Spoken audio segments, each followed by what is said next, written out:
গ্রীষ্ম বর্ষা বিনীতি ভরসা। হ্যাঁ, বিনীত শপিং সিটি। নমস্কার, আপনারা দেখছেন হুগলি আপডেট। আপনাদের সঙ্গে আমি উষা। আসছে খবরে, জুট মিলের সেপটিক ট্যাঙ্ক থেকে নাবালকের মৃতদেহ উদ্ধার ঘিরে চাঞ্চল্য চাকদানিতে। গত 16 জানুয়ারি নিখোঁজ ছিল KBM রোডের বাসিন্দা মোহাম্মদ মুক্তারের ছেলে মোহাম্মদ রেহান। পুলিশের নিখোঁজ ডায়েরি হওয়ার পর খোঁজাখুঁজি চলছিল। আজ তার মৃতদেহ পাওয়া যায় জুট মিলের সেপটিক ট্যাঙ্ক থেকে। ভদ্রেশ্বর থানার পুলিশ মৃতদেহ উদ্ধার করে। স্থানীয় 8 নম্বর ওয়ার্ডের কাউন্সিলর অরুণ মিশ্র সহ প্রতিবেশীরা থানায় নিয়ে যায় নাবালকের বাবাকে। দেহ শনাক্ত করেন তিনি। কিভাবে মৃত্যু জানতে দেহের ময়নাতদন্ত হবে। জানা গেছে ওই দিন বিকালে বন্ধুদের সঙ্গে খেলতে যায় রেহান। 3 বন্ধু ছিল। তাদের জিজ্ঞাসাবাদ করায় তারা প্রথমে কিছু না জানলেও আজ জানায় ইলেকট্রিক শক থেকে পড়ে গিয়েছিল রেহান। দেখুন, সকাল সকাল এটা আমিও জেনে পেরেছি কি এখানে এই নর্থ গ্রুপ জুট মিলের যা বাউন্ডারি ওয়াল আছে তার পেছনে একটা বড় চেম্বার, পায়খানা চেম্বার, ওই চেম্বারের মধ্যে বডিটা পাওয়া গেছে। গন্ধ ছাড়িয়েছে, কেউ গন্ধ পেয়েছে, তারপরে খবরাখবরি হয়েছে, জানা গেছে। কোনো এলাকায় বাচ্চা মিসিং ছিল? হ্যাঁ, 8 নম্বর ওয়ার্ডে একটা বাচ্চা মিসিং ছিল 3-4 দিন ধরে। সেটা ওরা ডায়েরি করেছে, সব করেছে। এবার তদন্ত করে দেখা যাবে কি সঠিক ওটাই না অন্য কেউ আছে, কি আছে। বয়স মোটামুটি 14-15 হবে। দেখুন, আপাতত এইটাই জানা যাচ্ছে একটা বাচ্চা মিসিং ছিল। দীর্ঘ 3 দিন ধরে বাচ্চাটা মিসিং ছিল। বাচ্চাকে খুঁজতে খুঁজতে খবর পাওয়া যায় কি কম্পাউন্ড নর্থ গ্রুপ কারখানার ভিতরে জঙ্গলের মধ্যে বাচ্চা পাওয়া গেছে। ওই বাচ্চা কি অন্য কোনো বাচ্চা, বাড়ির লোক দেখলেই সিনাত করে বলতে পারবে কি কোথাকার বাচ্চা আছে, কার বাচ্চা আছে। ये 4 दिन हो गया आज, 16 तारीख से गए, 16 तारीख से 2:30 बजे से खा के निकला है घर से। उसके बाद घर आया नहीं है। उन लोग के साथ गया था, लोग के साथ गिरोन की तरफ गया था। गिरोन की तरफ से 5 किलो फान के मिल की तरफ उतरा है। ये दोनों भी साथ में था लोग। तो उसको करंट लग गया है, ये लोग देख के भाग आया है। आके घर में बोला नहीं है। यही दोनों बच्चा आज बोला लोग गिर गया गड्ढा में करंट लग के, लेकिन आके बोला नहीं है लोग। मिल के भीतर? हाँ, मिल के अंदर पाचिल फान के पीछे से गया है लोग। तीनों गया है लोग। क्या करता था लड़का पढ़ाई करता था। ये अनिस अकादमी पढ़ाई कर, वहीं पढ़ाई करता था। और आपका आदमी कहाँ का? মিলের ভেতর থেকে কি বলবেন, কি জানতে পারবেন? আমরা তো গত 16 না 17 তারিখ থেকে মিসিং ছিল। ওর বাবা মা আমাদের সঙ্গে দেখা করলো। সে মিসিং ছিল প্রায় 3টে থেকে, সন্ধ্যাবেলা 3টে থেকে। সে আমরা ওকে বাড়িতে পাঠিয়েছিলাম, বাড়িতে FIR হলো। আমরা এই আশেপাশে খোঁজাখুঁজি ওর রিলেটিভই করলাম। হুগলি থেকে চন্দনা দত্তের রিপোর্ট, হুগলি আপডেট। ভারতের স্বাধীনতা দিবসকে নিয়ে RSS নেতা মোহন ভাগবতের কুরুচিকর মন্তব্যে প্রতিবাদ বাংলা পক্ষের। বালি হাওড়া জেলা বাংলার পক্ষ থেকে এক প্রতিবাদ মিছিল বের হলো। কারণ ভারতে RSS প্রধান মোহন ভগত সম্প্রতি এক বক্তব্যে বলেন 1947 সালে 15ই আগস্ট ভারত স্বাধীন হয়নি। তারই প্রতিবাদে মোটরসাইকেল ও গাড়িতে প্রতিবাদী পোস্টার নিয়ে মানকুণ্ডু থেকে বালি পর্যন্ত এই র্যালি বের হয়। পুলিশি নজরদারি ছিল চোখে পড়ার মতো। বাংলা পক্ষের সাধারণ সম্পাদক গর্গ চট্টোপাধ্যায় দাবি করেন মোহন ভগতকে ক্ষমা চাইতে হবে। সে বলেছে 15ই আগস্ট 1947 এটা ভারতের স্বাধীনতা দিবস নয়। অসংখ্য বাঙালি স্বাধীনতা সংগ্রামী প্রাণ দিয়েছে, সারা জীবন সংগ্রাম করেছে এই স্বাধীনতা আনার জন্য। এটা প্রতিটি বাঙালি স্বাধীনতা সংগ্রামীর অপমান, সুভাষচন্দ্র বসুর অপমান, চিত্তরঞ্জনের অপমান, বাঘাযতীনের অপমান, ক্ষুদিরাম বসুর অপমান, বিনয় বাদল দীনেশের অপমান, মাতঙ্গিনীর অপমান, বীণা দাসের অপমান। আমরা এই অপমান সহ্য করব না। আমরা বাঙালি জাতীয় সংগঠন বাংলা পক্ষ, আমরা তাই এই মহা র্যালি থেকে এই বার্তা দিতে চাই। হুগলি জেলার মানকুণ্ডু থেকে হাওড়া জেলার বালি অবধি বিস্তীর্ণ স্থান এবং এই বিস্তীর্ণ অঞ্চলে সেখানকার দুপাশের বাঙালিকে জাগরুক করা যে RSS বিজেপি হিন্দি সাম্রাজ্যবাদী বাঙালির শত্রু যারা, এরা কিভাবে বাঙালি স্বাধীনতা সংগ্রামীদের অপমান করছে, কিভাবে ভারতের স্বাধীনতা ভুলিয়ে দিচ্ছে, ঠিক আছে, এবং কিভাবে তারা নানা জায়গায় 23শে জানুয়ারি ছুটি বাতিল করছে কেন্দ্রীয় সরকারি প্রতিষ্ঠান থেকে, চিত্তরঞ্জন লোকোমোটিভ ওয়ার্কস, সেটা হচ্ছে সাম্প্রতিকতম যার উদাহরণ। এবং সবচেয়ে বড় কথা, এখনও 23শে জানুয়ারি তারা কিন্তু রাষ্ট্রীয় ছুটি ঘোষণা করেনি। হুগলি থেকে চন্দনা দত্তের রিপোর্ট, হুগলি আপডেট। হুগলির শ্রীরামপুরে দিল্লি রোডে পাট বোঝাই লরিতে আগুন, ঘটনাস্থলে দমকল বাহিনী এসে আগুন নিয়ন্ত্রণে আনে। হুগলি জেলার শ্রীরামপুর থানার পিয়ালাপুর দিল্লি রোডের পাশে দাঁড়িয়ে থাকা পাট বোঝাই লরিতে হঠাৎই আগুন লেগে যায়। ঘটনাস্থলে আসে পিয়ালাপুর ফাঁড়ির পুলিশ। দমকলে দুটি ইঞ্জিন এসে আগুন নিয়ন্ত্রণে আনার চেষ্টা করছে। এখনো পর্যন্ত কোনো হতাহতের খবর নেই। এই বিষয়ে স্থানীয় এক ব্যক্তি সাংবাদিকদের কি জানাচ্ছেন শুনবো। দেখলাম পিয়াপুরে এই পাঁচ বোঝার একটা লরি হঠাৎ করে আগুন লেগে গেছিল, দমকল এসছে, এখন গাড়িটা আগুন নেওয়াচ্ছে। ভয়াবহ আগুন ধরেছিল, দমকল এসে পুলিশ প্রশাসন এসে আগুনটা নেওয়াচ্ছে। হুগলি থেকে আশিস কুমার ঘোষের রিপোর্ট, হুগলি আপডেট। এখন নিয়ে নেব বিজ্ঞাপন বিরতি। বিরতির পর ফিরে আসছে খবরে। শীত, গ্রীষ্ম, বর্ষা, পিনিতি ভরসা। হ্যাঁ, পিনিত শপিং সিটি। যে কোনো মরশুমের রেডিমেড জামা কাপড় পাওয়া যায় একই ছাদের তলায়। ছোট থেকে বড়, পুরুষ, মহিলা ও শিশুদের একমাত্র নির্ভরযোগ্য প্রতিষ্ঠান। শীতকালীন যে কোনো শাড়ি, জিন্স, টপ, কুর্তি, চুড়িদার, পাঞ্জাবি মানেই বিনীত শপিং সিটি। আখন বাজার, চুঁচুড়া, Hooghly. Enjoy a weekend at Vedam, the paradise of peace. A home away from home.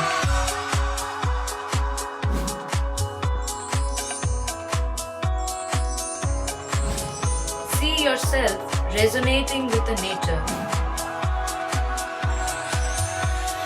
Vedam welcomes you to create your best memories. Amala nursing home. Potshati, your ultimate destination for weekend leisure. Marriage, conference, shooting, and get together all are in one roof. Yes, think about Potshati, Hugli.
বিরতির পর ফিরে এলাম খবরে। হুগলির ব্যান্ডেলে ESI হাসপাতালে রোগীর মৃত্যু নিয়ে উত্তেজনা। ব্যান্ডেল ইএসআই হাসপাতালে রোগীর মৃত্যুকে কেন্দ্র করে উত্তেজনা। মৃত কিরণ দেবী সাউ, বয়স ৪৫ বছর, মগরা বড়পাড়া বনফ্রিতে তার বাড়ি। মহিলা বনফ্রি পোশাক তৈরি কারখানায় কাজ করতেন। গত ৮ই জানুয়ারি পেটে ব্যথা নিয়ে ব্যান্ডেল ইএসআই হাসপাতালে ভর্তি হন। আজ ভোরে তার মৃত্যু হয়। পরিবারের অভিযোগ, চিকিৎসাই হয়নি। অবস্থা খারাপ হলেও চিকিৎসা করা হয়নি। হাসপাতালের নার্স, স্বাস্থ্যকর্মীরা দুর্ব্যবহার করেন। অন্য হাসপাতালে রেফার করার কথা বলেও করা হয়নি। মৃতার পরিজন, এলাকাবাসী হাসপাতালের জড়ো হতেই পুলিশ হাজির হয়। ব্যান্ডেল ফাঁড়ি থেকে পুলিশ আসে। কিছু না, শুধু পেটে ব্যথা আর গ্যাস, আর কিছু ছিল না। পেটে আর সব রিপোর্ট হয়েছে, ডাক্তার বলছে সব রিপোর্ট নরমাল আছে। যখন রিপোর্ট নরমাল আছে তা আমার পেশেন্ট কেন চলে গেল? আমার রিপোর্ট নরমাল আছে তা আমার পেশেন্ট চলে গেল কি করে? ভেন্টিলেটর কি করে চলে গেল? আইসিইউ কি করে চলে গেল? আমার পেশেন্ট যখন নরমাল আছে, রিপোর্ট সব, আমার পেশেন্ট যখন ভালো আছে তো কেন চলে গেল আমার পেশেন্ট? এই দায়টা কে দিবে? आप लोग क्या कर रहे हैं? आप लोग देखिए, पुलिस है, हम लोग का मंत्री दीदी है, जवाब मांगिए। और क्या चाहिए हम लोग को? और कुछ नहीं चाहिए। हम लोग का परिवार का माँ मर गया है। তো একটা মা চলে যাবে জানেন তো? আপনাদেরও মা আছে, আপনারা কি জানেন না মা চলে যাচ্ছে কি হয় ঘরে অবস্থা? দুটো ভাই আছে, তিনটে বোন আছে, একটা বোনের জামাই মারা গেল ঘরে যে দেখবেন কি অবস্থা হচ্ছে, আপনারা তো বুঝবেন না, আপনারা তো যায়নি না, যার গিয়েছেন সে বুঝছে। হুগলি থেকে চন্দনা দত্তের রিপোর্ট, হুগলি আপডেট। চন্দননগর তালডাঙ্গার মোড়ে আরজিকর কাণ্ডে দোষীর ফাঁসির দাবিতে আন্দোলন নাগরিক সমাজের। আরজিকর কাণ্ডে দোষীর ফাঁসির দাবিতে ফাঁসির মঞ্চ তৈরি করে আন্দোলন নাগরিক সমাজের। চন্দননগর তালডাঙ্গায় স্বামীজির মূর্তির সামনে সঞ্জয় রায়ের ফাঁসির দাবি জানানো হয়। আরজিকরের চিকিৎসক ধর্ষণ খুনের অভিযুক্ত সঞ্জয় রায়কে শিয়ালদা আদালত দোষী সাব্যস্ত করে। আগামী সোমবার হবে মামলার সাজা ঘোষণা। সমাজের বিভিন্ন অংশের মানুষ এই জঘন্য ঘটনায় দোষী সর্বোচ্চ সাজার পক্ষে সওয়াল করছেন। চন্দননগরেও দেখা গেল সেই দাবিতে জিটি রোডে আন্দোলন। আজকে আমরা দীর্ঘ অনেক দিন ধরেই অপেক্ষা করছিলাম যে এই 18 তারিখের জন্য। সেই অনুসারে আজকে সেই দিন, আজকে রায়দান হয়েছে, আপনারা সকলেই জানেন। কিন্তু এই রায়দানে অবশ্যই দোষী চিহ্নিত হয়েছে এবং তাকে দোষী সাব্যস্ত করা হয়েছে। এবার দোষী সাব্যস্ত হলে যে জিনিসটা আমাদের মাথায়, আমরা যেটা নজরে পাচ্ছি, মাথায় আসছে, সর্বনিম্ন যাবজ্জীবন, সর্বোচ্চ ফাঁসি।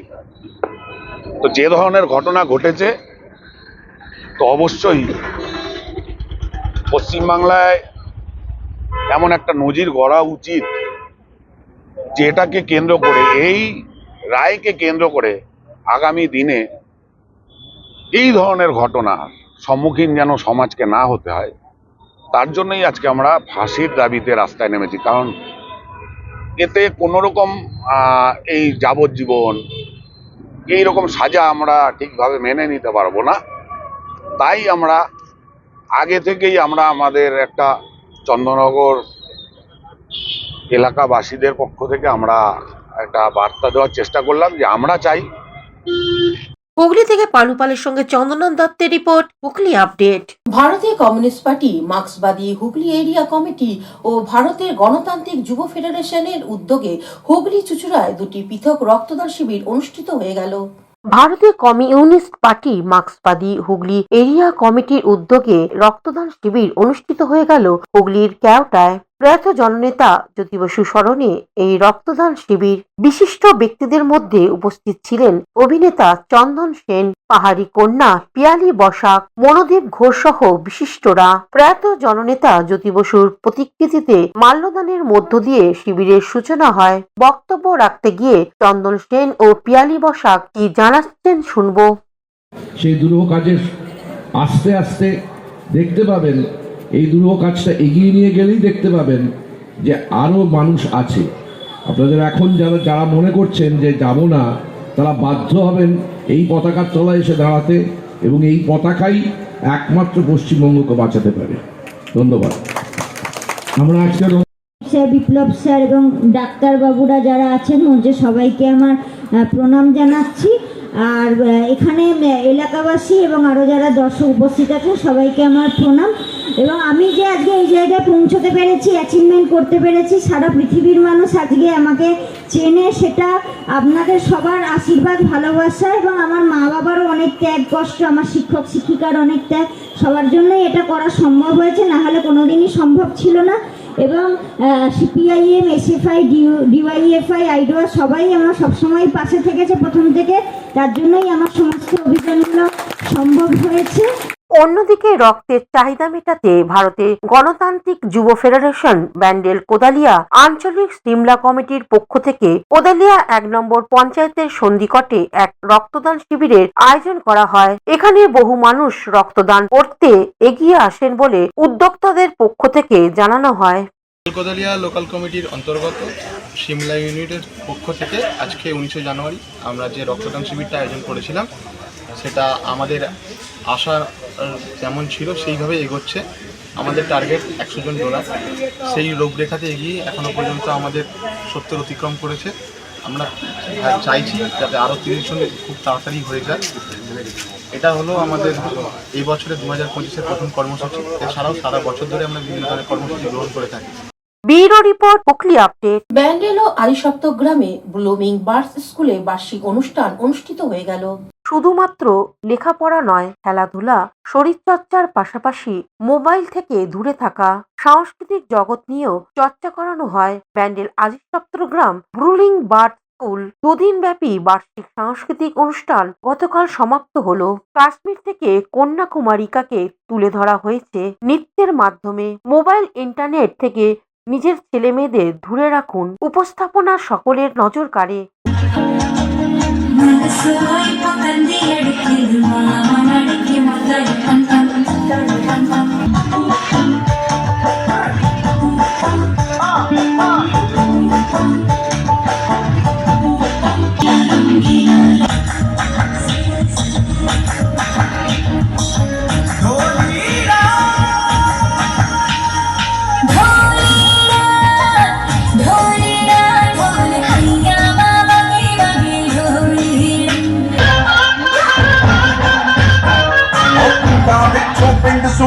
ਪਿੰਡ ਸੁਣੀਦਾ ਤਾਰਾ ਓਏ ਪਿੰਡਾਂ ਵਿੱਚੋਂ ਪਿੰਡ ਸੁਣੀਦਾ ਤਾਰਾ ਓਏ ਮਿੱਤਰ ਮੇਰੇ ਨੇ ਜਿੱਤ ਹੀ ਜਾਣਾ ਓਏ ਮਿੱਤਰ ਮੇਰੇ ਨੇ ਜਿੱਤ ਹੀ ਜਾਣਾ ਯਾਰਾ ਕਦੇ ਨਾ ਹਾਰਾ ਮੇਰਾ ਢੋਲ ਵੱਜਦਾ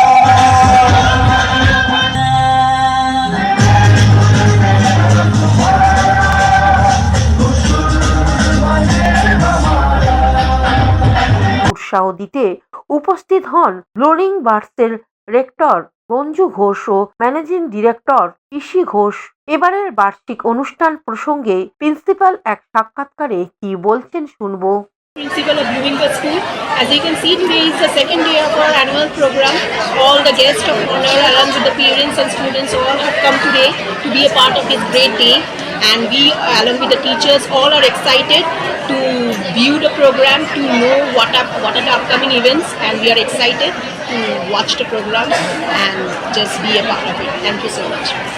হুগলি থেকে স্বর্ণালী দত্ত প্যাটেলের সঙ্গে উষা দত্তের রিপোর্ট, হুগলি আপডেট। এখনকার মতন খবর এই পর্যন্তই। প্রতিদিন দেখুন হুগলি আপডেট।